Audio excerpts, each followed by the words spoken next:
అనమాట. సో చాలా మంచిగా ఉండే వ్యక్తి, ఒక 6-7 ఫీట్ హైట్, మంచి బాడీతో ఉండే వ్యక్తి.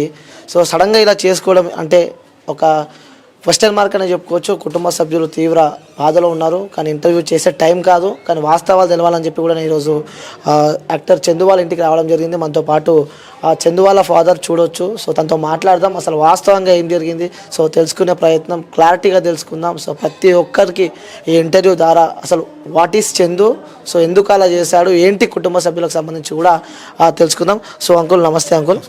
సో థ్యాంక్ యూ అంకుల్, మీరున్న బాధలో కూడా నాకు ఇంటర్వ్యూ ఇస్తున్నందుకు.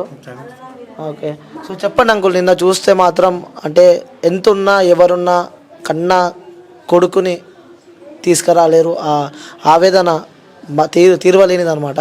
సో అంటే ఎలా ఉండేవాడు చందు మీతో? మాకు 5 సంవత్సరాల తర్వాత మా దగ్గర రావడం లేదు, భార్య పిల్లలను చూడడం లేదు.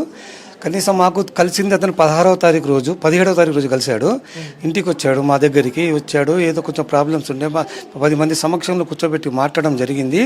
అని అన్నాడు, డాడీ నేను పవిత్ర జనం దగ్గరికి పోతా, నేను ఉండలేను, బ్రతకలేను, నాకు 2 రోజులు అవకాశం దొరికింది, 2 రోజుల తర్వాత నేను ఉండడం లేదు, నేను వెళ్ళిపోతున్నా, నా భార్య పిల్లల్ని మీ పిల్లలాగా చూసుకోమని చెప్పడం జరిగింది. నేను అలాగ వాగ్దానం చేసిన తర్వాత నేను మళ్ళీ బెదిరించా, ఏందిరా ఏం మాట్లాడుతున్నావు, అవన్నీ అటువంటి విషయాలు మాట్లాడేస్తా కావు కదా, నేను ఉట్టిగానే అన్నా, నేను ఉట్టిగానే అన్నా అని అన్నాడు.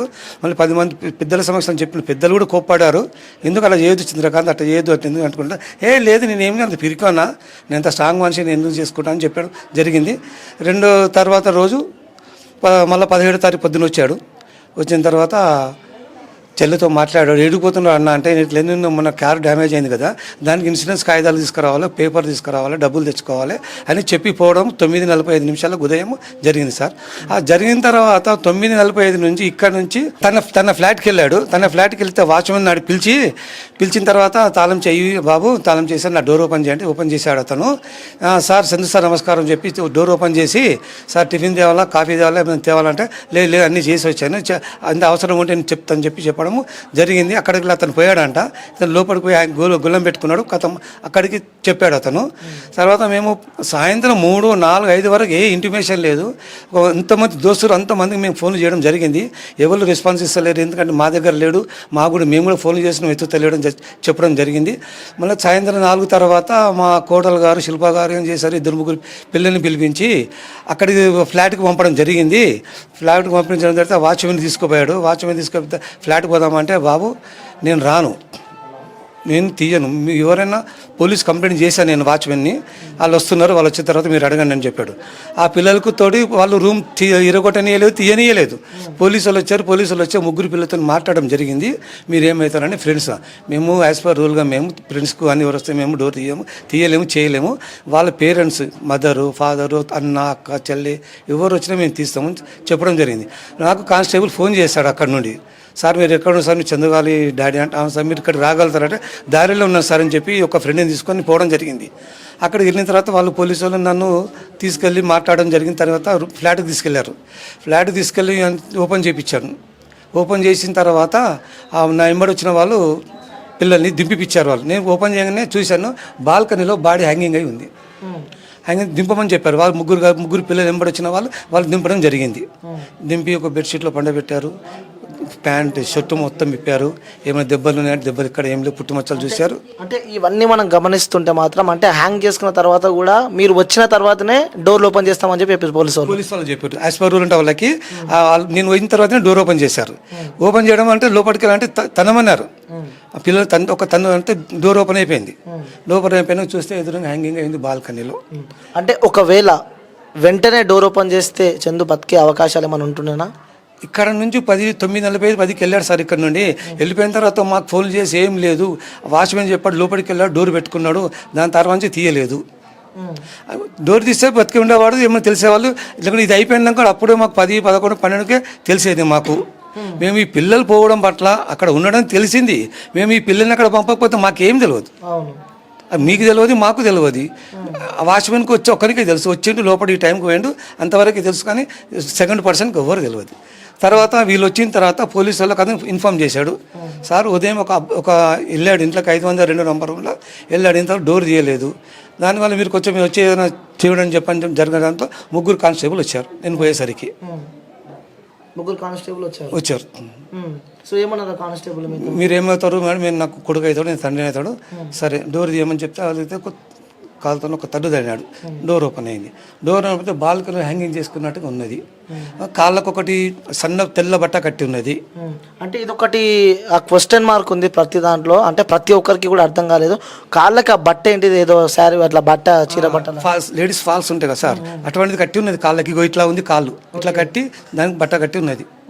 అంటే అలానే ఉండదు, అది ఇలా ఉన్నది కాళ్ళు, దీనికి బట్ట కట్టాడు. ఓకే. అది ఎవరు కట్టారు, ఎట్లా చేసుకున్నారు? మళ్ళీ లోపలికి వెళ్ళి గొల్లం పెట్టుకున్నాడు. మేము పోదామంటే పోలీసులు లోపలికి పోనీయలేదు. ఎక్కడికి వెళ్ళి చేసారు, ఎవరైనా చేశారా, ఎక్కడ ఇతనే చేసుకున్నాడా, మరి అది ఎక్కడ వచ్చిందని మేము అడిగాను. సార్ ఇప్పుడు టైం చాలా అయిపోయింది, దానికి మనము ఫోటోలు తీసాము, ఎంక్వైరీ చేద్దామని చెప్పి పోలీసు నన్ను జరపడం జరిగింది. నన్ను రూమ్ నుంచి బయటకు పంపించిన తర్వాత ఆ ముగ్గురు పిల్లలు బాడీ దించారు, బెడ్షీట్లో పడుకోబెట్టి షర్ట్ ఓపెన్ చేసి ఇంకెక్కడ దెబ్బలు ఉన్నాయి ఏదని చూశారు. ఎక్కడ దెబ్బలు ఏమి లేవు, ఏమి లేవు. ఒక తాడు ఉన్నది, ఒక తాడు నాకు తీసి ఇచ్చారు.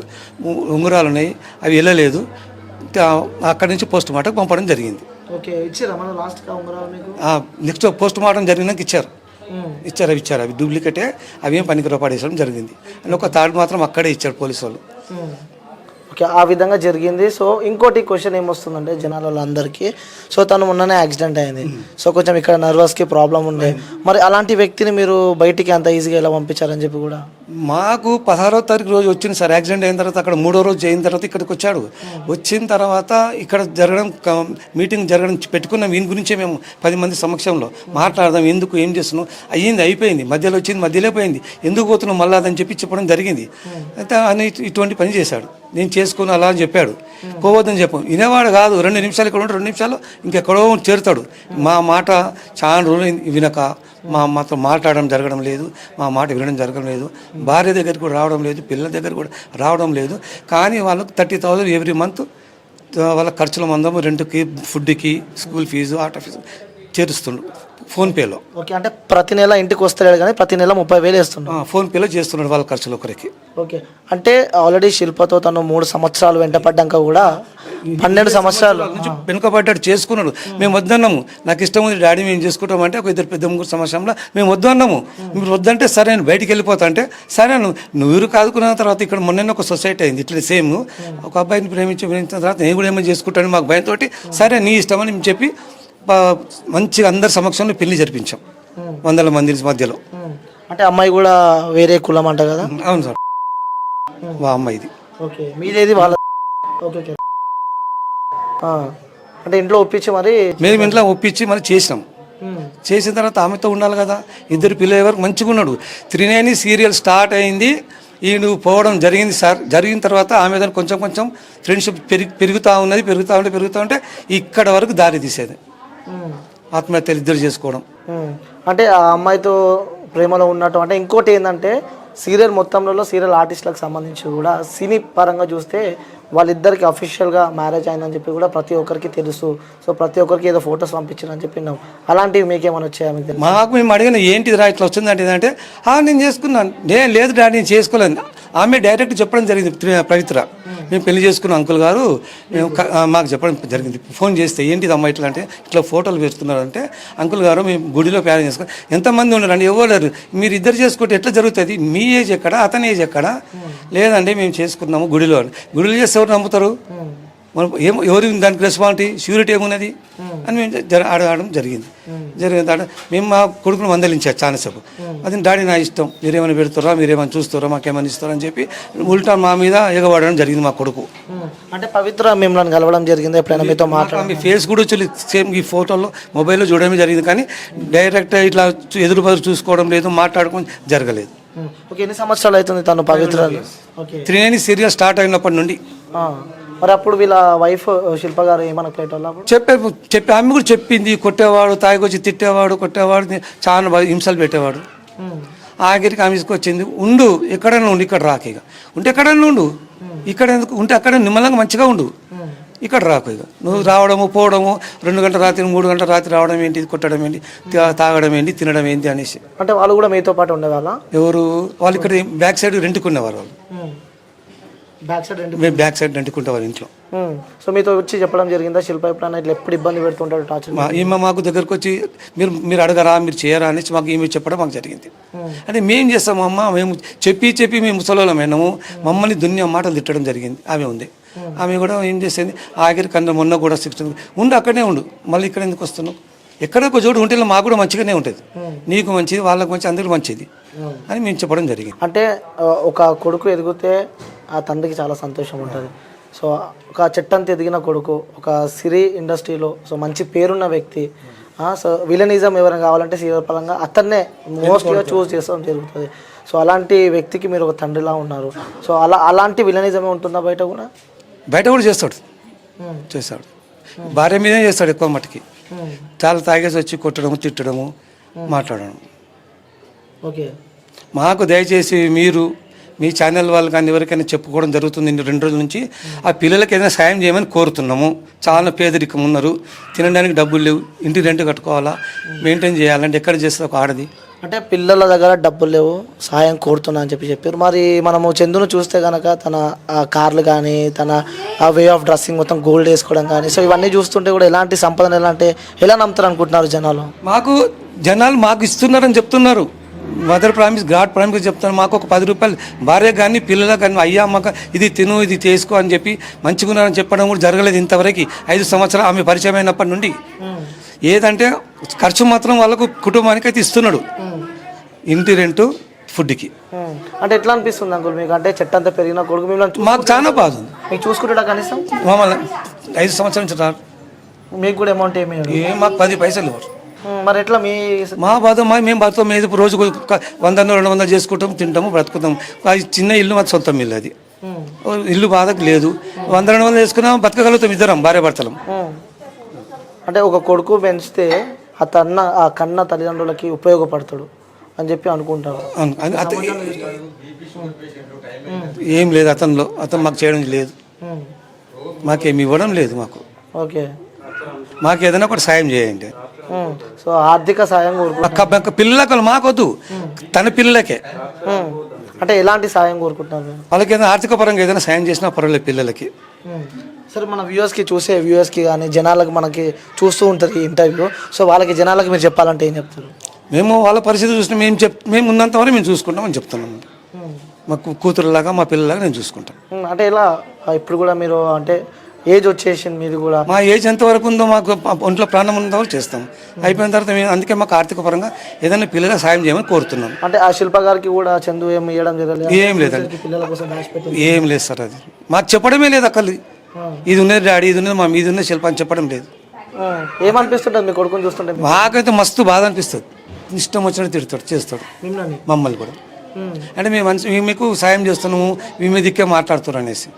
అంటే ఫస్ట్ వాళ్ళు ఎందుకు అట్లా విడిపోవడం జరిగిందంటే ఎవరు? చందు శిల్ప అంటే 500 ఫెస్టివల్స్ అక్కడ 3 సీరియల్ స్టార్ట్ అయినప్పుడు అక్కడ మెల్లగా ఫ్రెండ్స్ అయిపోయారు. ఫ్రెండ్స్ అయిన తర్వాత వాళ్ళు లివింగ్ రిలేషన్ వరకు వచ్చారు. ఆఖరికి మ్యారేజ్ కూడా చేసుకున్నాను చెప్పడం జరిగింది. ఏమనిపిస్తుంటుంది మీ కొడుకుని చూస్తే? మాకు చాలా బాధ అనిపిస్తుంది అండి, చాలా బాధ. చెప్పుకోలేనంత బాధ మాకు. 3 నుంచి తిండి లేదు, నీళ్ళు లేదు, తాగి లేదు. అంటే ప్రతి నెల వేసే వ్యక్తి ఇప్పుడు ఇప్పటి నుంచి వేసే వ్యక్తులు ఎవరు లేరు. ఒకవేళ వేసినా కూడా నెల వేస్తారు, సంవత్సరం వేస్తారు, 2 సంవత్సరాలు వేస్తారు. సేమ్ ఆలోచిస్తున్నారు నెక్స్ట్ స్టెప్ ఏం చేయడం అంటే మాకు ఏం లేదు సార్. మా వల్ల ఏమవుతుంది, మాకు పిల్లలకు న్యాయం కావాలి. చిన్నపిల్లలకు న్యాయం కావాలి సార్. న్యాయం కావాలి కోరుకుంటున్నాం. Okay, thank you so much.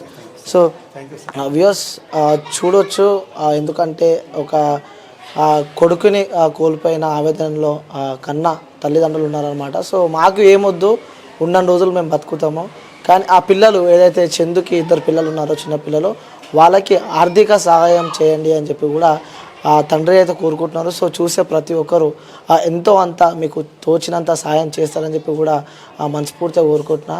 So cameraman విష్ణుతో అనిల్, హైదరాబాద్, సికింద్రాబాద్. ఇప్పుడు ఆపరేషన్ లేకుండానే మోకాళ్లకు ప్లాస్మా ట్రీట్మెంట్. మీ ఆర్థోపెటిక్ సమస్యలన్నిటికీ రోబోటిక్ టెక్నాలజీ ద్వారా తక్కువ ఖర్చుతో శాశ్వత పరిష్కారం. ఫ్రీ కన్సల్టేషన్, ప్రతి ట్రీట్మెంట్ పై 20% డిస్కౌంట్. ఈ ఆఫర్ కొద్ది రోజులు మాత్రమే. త్వరపడండి. V9 hospitals 9281465842.